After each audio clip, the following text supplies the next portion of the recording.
Coach, I think the last time I spoke to you, we were at Balfour, and I think it was your under 17 or your under 13 that had won there. Yeah. Just to reflect on the results of this team and the manner in which they are playing and how they win as well, the convincing. Tell us more about what is happening in the Kaizer Chiefs today. Thanks, Brave. Look, Brave, at this level, you really want to make sure that you develop players, holistically.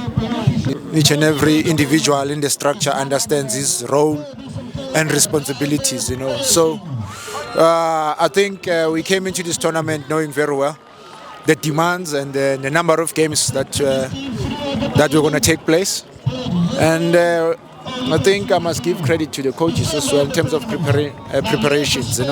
They've prepared this team very, very well, and it's a mixture of our under 15s, under 17s and 19s, because we have that 3-year cycle.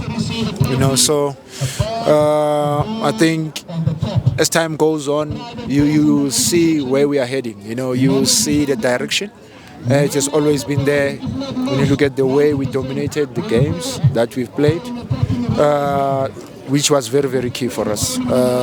We want to play and dominate the games. We want to create goal-scoring opportunities and make sure that our rest defense as well is well and set at the back for anything that that will come. Because when you play the way we play, you always leave those spaces behind.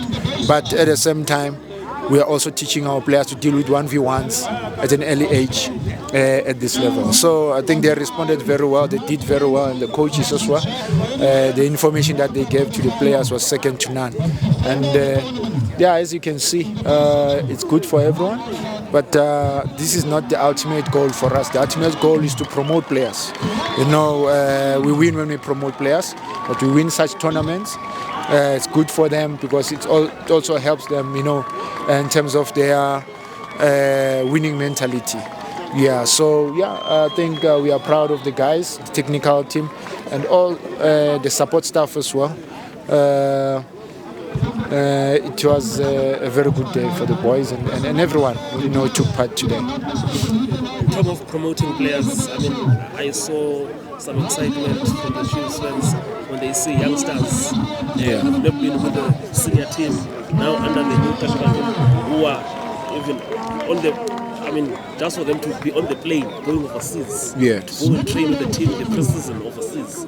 This talks also more to what is happening in this project.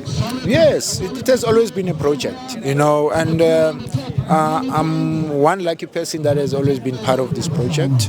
And seeing what is happening right now, more especially for the players that travel, traveled with the first team to Turkey. It gives each and every one of us hope, and these youngsters as well. They fancy their chances, and because anything can happen at any given time.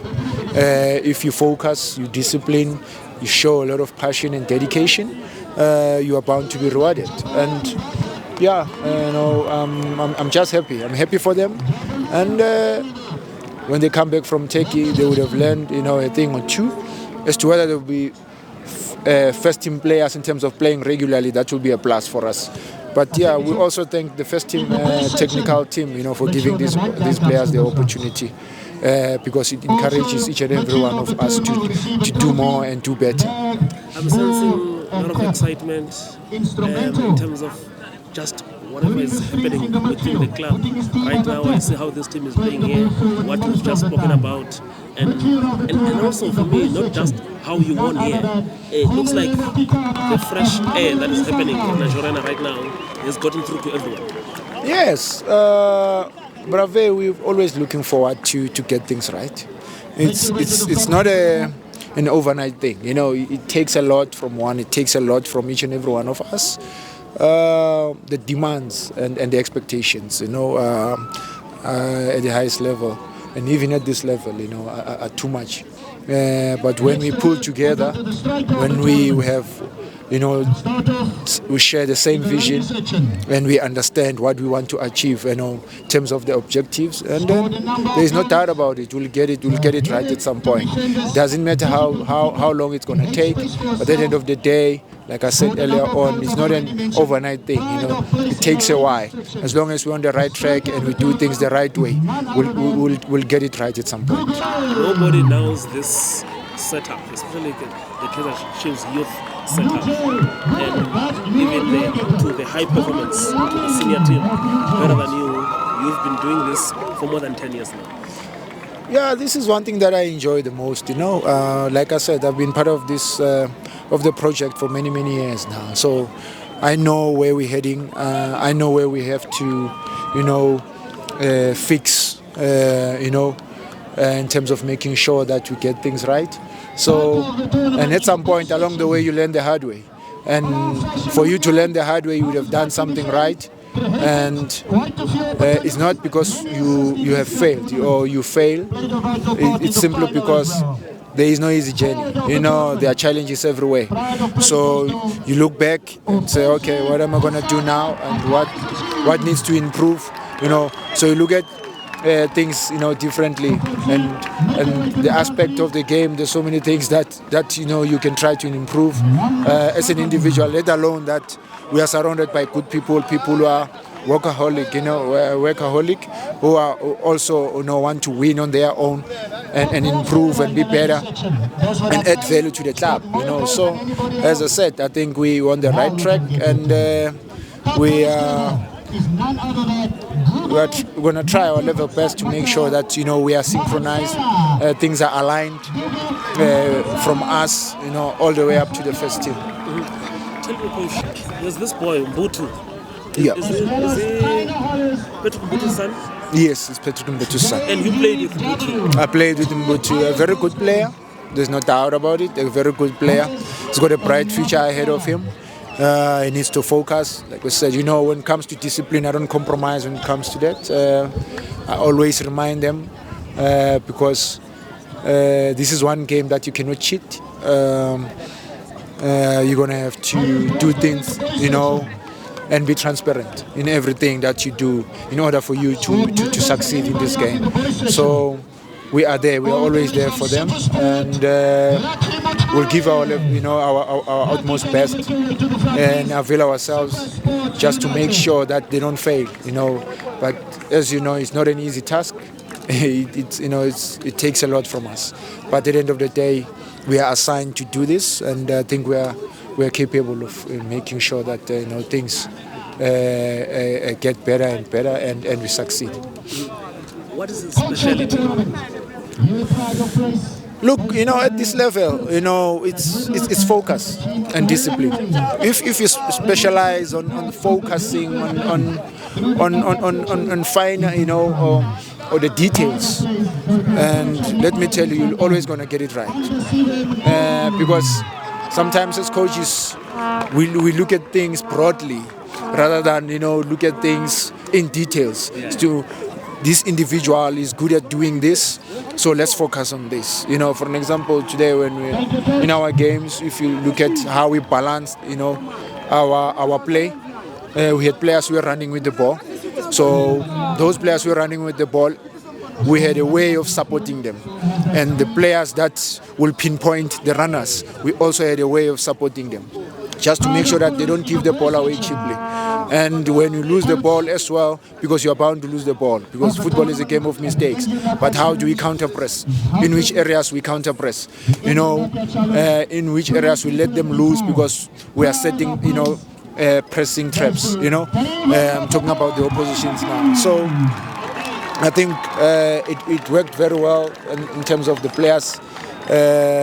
Those movements were synchronized, and the tactical understanding as well was second to none. And I always say this: if you look at the Kaizer Chiefs of Dr. Kumalo, in the early 90s, the Kaizer Chiefs in the early 2000s, Arthur Zwane, Jabu Pule, the Kaizer Chiefs teams. These are the teams. Kaizer Chiefs has never been a team that just holds on to the ball too much, too many passes, but a team that has the ball and uses a lot of wing play and effectively. But also football that is good to the eye. Yeah, surely you must have seen how we tried, to exploit, and create width in all our games. That's our system. Like as I said earlier on, I said the players who were running with the ball, those were more of wingers and number 10s, and they know where and when, to run with the ball. And also the way that we had to, support those players, just to make sure that if they lose the ball, we can easily counter press, because we don't want to allow the opposition, to pump the ball forward, because we might not be set and ready to defend. So I think when you look at all those teams, the attributes of those individuals, and with what we're trying to do now, we're trying to go back, to those days. But obviously in the modern game now, where now you have your 10s, your 8s, with that tactical flexibility and dynamic players as well, that understand that you cannot just play one position. You have to play more than 2 positions on the field in the same system. You can easily change the system in the game. When you look at it, it's 3-4-3, it can become 3-5-2, it can become 4-3-2-1. Because that's where the game is today. You need players who are flexible when it comes to tactics, and players who knows when they are in a different position, they still know the roles and responsibility of that, occupying that, that space, or that role. So it's that's where the game is today. We teach our players that. Yeah. And finally, Coach, when we talk space is right, yeah. You're just fresh from that UEFA course. And I guess this means a lot around this time, how you guys continue to capacitate yourselves. Yeah, look, Coach, I've always wanted to do this. And unfortunately, when I was supposed to go 2 years ago, actually what delayed me was COVID. Just after my B license was COVID, so I couldn't continue. That I actually missed 4 years, because it was 2 years of COVID, and 2 years now when I was appointed as the head coach, I couldn't go. The following season I couldn't go when I became the assistant to coach in Zeki. But this time around I said, no, let me further my,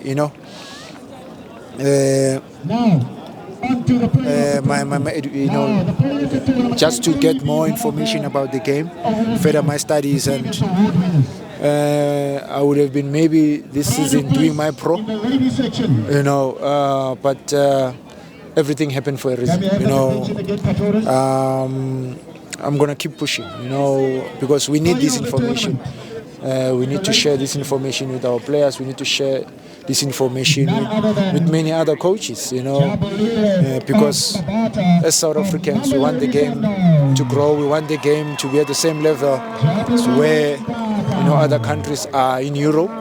So once you source that information and bring it back home, even us as coaches, we grow as well. So how many phases? I'm gonna be completing, obviously, my A, because you go for practicals and then you go back again. So I'll keep pushing, obviously, next year, because it's 2 phases that so I was completing my B starting A, so now I'm in that one of A, and then I will complete A next year. What caught your attention? What did you say? You can really say it's something that really interested you, or you liked about this session that you are from Europe. Yes. Look, you spend most of the time on the field. That's one thing that I like about that. So we share the information as coaches, and most of the coaches there were former players who had just retired, some are still active.